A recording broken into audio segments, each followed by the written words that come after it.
Okay, so I wanted to show you another report here, and this is finished basements.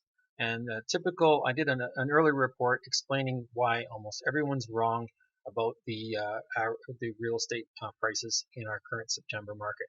And so if you missed that, go and see that. It'll update you on the reasoning and the ideas behind this video. So what we're doing here is we want to look at a property segment, which is two-story homes, and we want to look at a very popular property that sells, and that is these typical two stories. What we looked at last time was unfinished basements, but what I found in some research here this year is it looks like that we're having slightly more homes that are finished basements selling than unfinished basements. So it improves our statistic a little bit because it actually the bigger the numbers, the better and more accurate the statistic is. So we always want to do that. And we also don't want to confuse all the property classes and finishing and everything else. So, because the basement finishing, if we lump it into an average for all of the sales, we're likely to come up with, in 1 month we might have, more finished basements sell than others. So we want to eliminate that. We also have eliminated any walkout basements because they usually sell for significantly more. I'll be doing a video on the difference between prices on walkout basements as well. So you look for that. And so we also wanted to look at not new inventory and like new home builder stuff that was listed.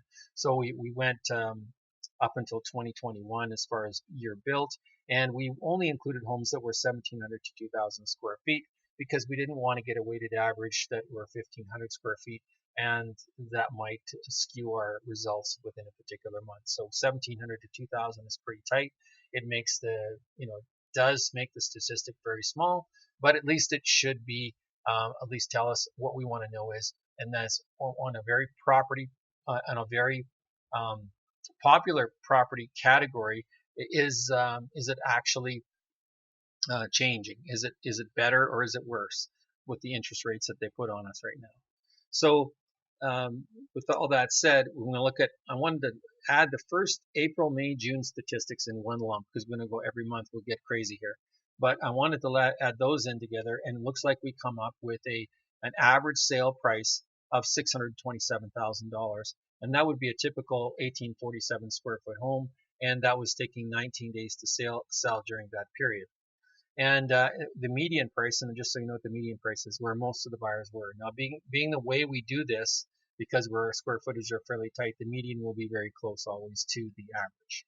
So we'll look at July. In July, 49 homes sold, which is pretty good. 633 was the average sale price for July, and it was 30 days on average on market.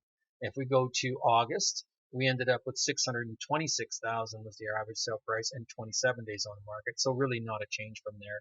And I also included the last 30 days. So in the last 30 days from September 20th until just go 30 days back, which is kind of a blended from the last one, it comes up with 611.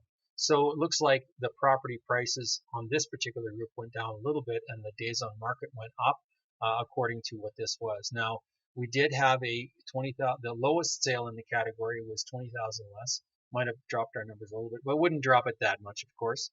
And so we might look at that. But it looks like the market for this in this factor dropped just a little bit, and there was some properties maybe hanging on the market that maybe have dropped their prices to sell. And so it looks like that might be a little bit better for buyers than it was a few months ago. So we'll have to see. It looks like there's still a mad race to find properties, and the amount of inventory that's on the market is still really, really low. And so that makes a difference on what your ability is to buy a property right now. So if you like this video and you want to see more and more interesting property classes, or you want to know about south or north facing backyards, if that makes a price difference, or walkout basements or apartment videos, all kinds of different statistics, you can check my channel. Also, message me through my channel or through email, and check out my website and have a look and see if I've got a video for you. Or you can always request me to do an individual report for yourself. I'd be happy to do that on any house or condo that you've got, or one that you're interested in and you want to know more about the value or proposed value. There's lots of things that change in the marketplace, and there's a lot of reasons why properties are worth more or less based on their locations and all that good stuff. So check my channel and shoot me a message.